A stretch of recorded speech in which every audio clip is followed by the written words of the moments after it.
Join us as we unravel the complexities surrounding justice, guilt, and spousal testimony legality. Wait, how can it be spousal when they aren't even boyfriend and girlfriend?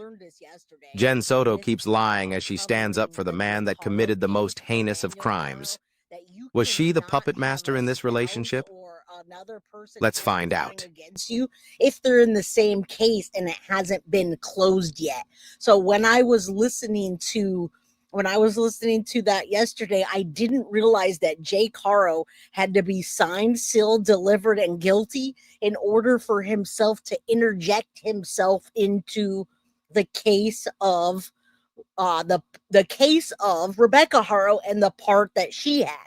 The reason I'm telling you this is because now that Stephan Sterns has been signed, sealed, delivered, guilty, and sentenced, he can now interject himself into Jenn Soto's portion of the case. And yes, it's taken longer.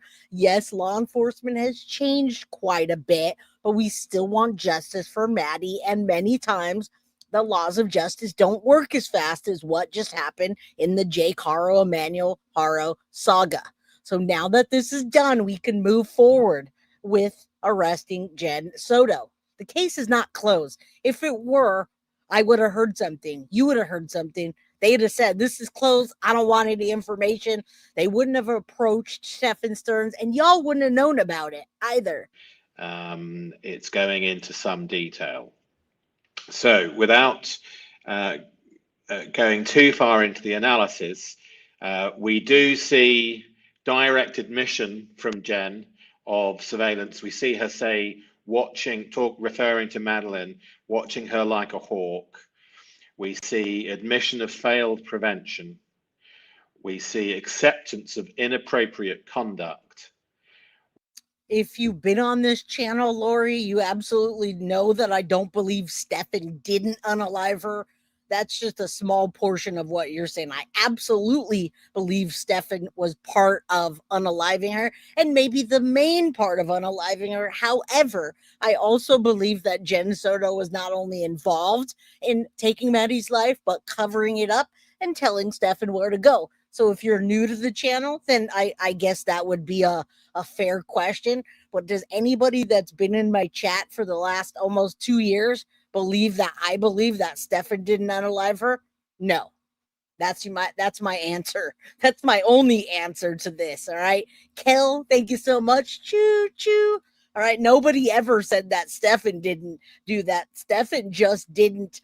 He didn't plead guilty because he says that he wasn't the only one that played a part in it. All right. So absolutely, Stephan's right where he's supposed to be, and Jenn Soto needs to be where Stephan Sterns is. They both need to be locked up.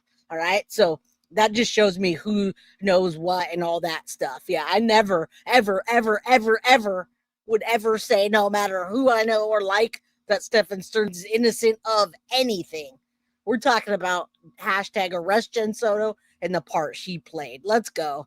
We see leaked truth through abandoned sentences, not just sentence. And we see contradiction. We see specific timeline knowledge from Jenn and a complete absence of a reliable denial. In effect, we also see an admission, and we see very strong consciousness of guilty knowledge as to what was going on between Stephan and Madeline. And even in the last video, we saw Jenn state that she sent them upstairs.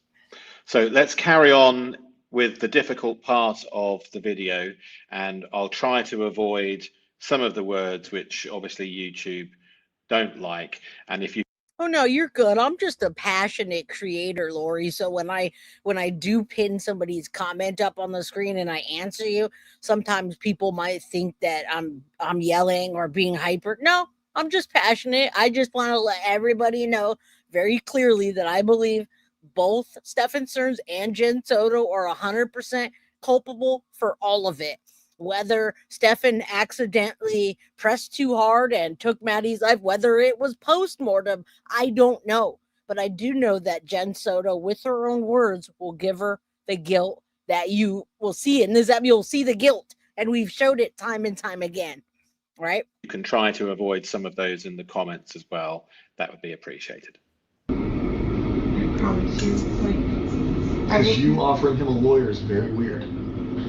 I know. That was still me under the assumption that, I think at one point you guys interviewed me, and when you guys showed me the picture of her, I believed the sexual stuff, but I didn't want to believe that he had done anything evil to her. I'm like, no, what if he did this stuff fine, but what if she's still missing out there? What if somebody took her? And we're not even focusing on the fact that she's fine with any of it, right? She's fine with all the other things because she knew, guys. She knew. I have no doubt in my mind that not only did she encourage Stephan and Maddie's relationship, which is abuse. When I say Stephan and Maddie's relationship, it's absolutely abuse. But I believe that she encouraged it. She continued to encourage it, and she let it happen. And we're going to talk about that this whole episode. If it was any of us, the unknowns that had a hand or inclination of tampering with evidence and falsifying a report, would have been jailed a long time ago. Why is the potato hasn't? I have no idea. This is crazy. And that's why I pinned your comment up, because you're 100% correct. If any one of us would have had that knowledge, if any one of us would have done any of the stuff that Jenn Soto did, we would have been arrested as well. Tampering with evidence, crime scene, the way that they disposed of Maddie, the way what happened to her from the time she was in the car. All right. That's all of those things. So many charges that we've talked about, and she's charged with none at this point. But why are law enforcement being so quiet and tight-lipped about what's happening? I still want. And you'll notice the police officer That's there loud. moved his head in disbelief. We've covered this part in the previous analysis, so we're just playing the last minute of what we did cover, and then it continues on, just in case you missed the last analysis. Here we have an admittance that she thinks what has happened is fine. It's fine. As long as he didn't take her life. What? I believed him. I believed his whole story. So I was just like, I kept repeating that part. I'm just like, what if she did get dropped off?